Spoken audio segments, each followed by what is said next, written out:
All right, let's jump right into this explainer. You know, you'd naturally assume that intensely focusing on the ultimate prize is absolutely the best way to motivate yourself for a high-stakes performance, right? But what if I told you that keeping your eyes totally glued to that prize might actually be the exact thing causing you to choke under pressure? Today, we're unpacking some fascinating clinical research that reveals why a play-to-win mentality literally sabotages your execution. And, much more importantly, we'll look at the psychological reframe you can use to completely fix it. Think about your own experiences for just a second. Have you ever spent the days right before a massive presentation, a big job interview, or a crucial audition trying desperately to convince yourself that you don't even care about the outcome? We've all been there, brainstorming reasons why getting that job or winning that prize wouldn't even be that great, just to relieve the crushing weight of our own expectations. But let's be real. Deep down, we completely know it's a lie. You actually do care. It's what we call the don't care delusion.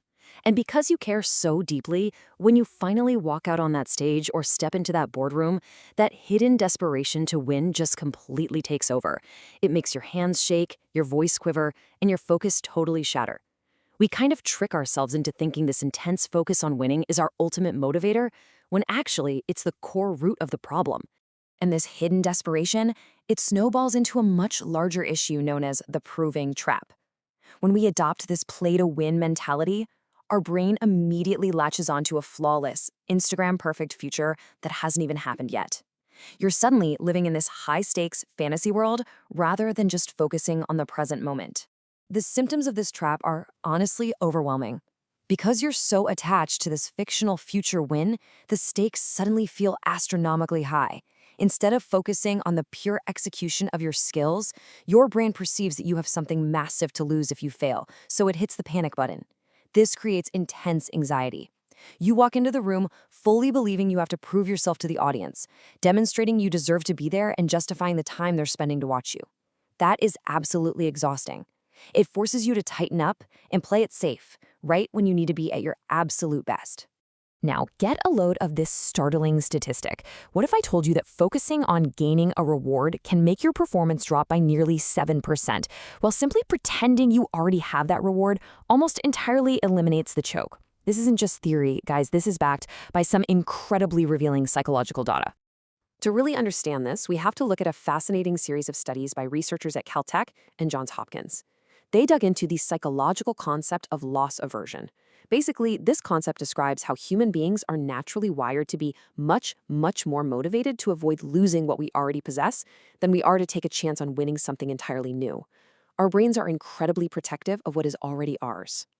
To test exactly how this impacts our ability to perform, researchers conducted a high-stakes motor skills study back in 2018. They had participants come into a lab to learn a challenging brand new motor skill, and they put a high stake of $100 on the line for their performance. The data they uncovered was absolutely brilliant. The researchers split the participants into two groups. The first group was given a play-to-win perspective. They were told they currently had $0 and they needed to perform well to win the $100. Well, they experienced a massive 6.7% drop in performance. But then, researchers used a mental hack on the second group, putting them in a play-to-keep perspective. That group saw only a tiny 1.5% drop. So you really have to ask yourself, if the exact same $100 is on the line for both groups, why does imagining it's already in your pocket magically protect your skills? Well, the researchers told that second group to imagine the $100 was already in their pocket in cash, and their only job was to perform well enough to keep it. By leveraging our natural loss aversion, they completely flipped the script. So the absolutely crucial point here is that you have to actively pre-experience your success. First, you imagine you already possess the prize. Because you already have it, you naturally stop desperately grasping for something that feels out of your reach. And finally, you tap into a protective, secure focus. Your brain essentially shifts from panic desperation to a grounded, calm desire to simply maintain the success you've already visualized. To see how this plays out outside of a lab, let's consider a young woman who was taking her very first job teaching Japanese at a highly prestigious U.S. university. She was young, her English wasn't perfect, and she was understandably terrified about standing up in front of these brilliant students. Rather than falling straight into the proving trap, she used this exact mental hack. To prepare, she visualized a classroom of smiling, fully engaged students. She imagined them coming up to her and thanking her at the very end of the semester. She repeated this vivid visualization over and over until it didn't feel like a stretch anymore, until it felt like a memory of something she literally already possessed. And amazingly, that is exactly how her semester actually played out. What she did was successfully shift her entire cognitive framework. She moved away from the proving mindset, that desperation to win over the room and avoid mistakes just to justify her presence. Instead, she adopted the sharing mindset. You really have to imagine walking into a concert hall, a boardroom, or a classroom full of people who already love you. You assume you already have their positive regard, which means your only job is to simply share the beautiful, cool nuances of your craft. I absolutely love this next point because it keeps us totally grounded in reality when we're up on stage. It is so easy to spot one person looking miserable and let it completely shatter your secure focus. But remember this, if you see someone frowning in the front row, don't automatically assume they hate your performance. For all you know, they're just intensely trying to figure out how to rearrange their sock drawer to spark more joy. Seriously, don't let someone else's neutral, resting face pull you right back into the proving trap.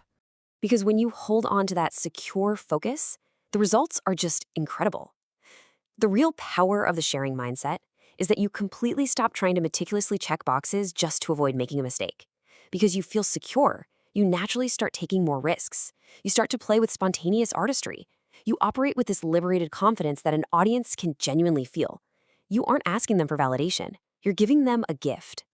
So I'm going to leave you with this thought to ponder for your own life.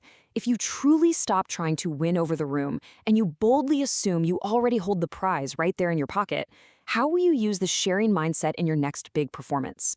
Stop trying to win, step into your liberated confidence, and just share your unique gift with the world. Thanks so much for joining me on this explainer, and I absolutely can't wait to see how you put this into practice.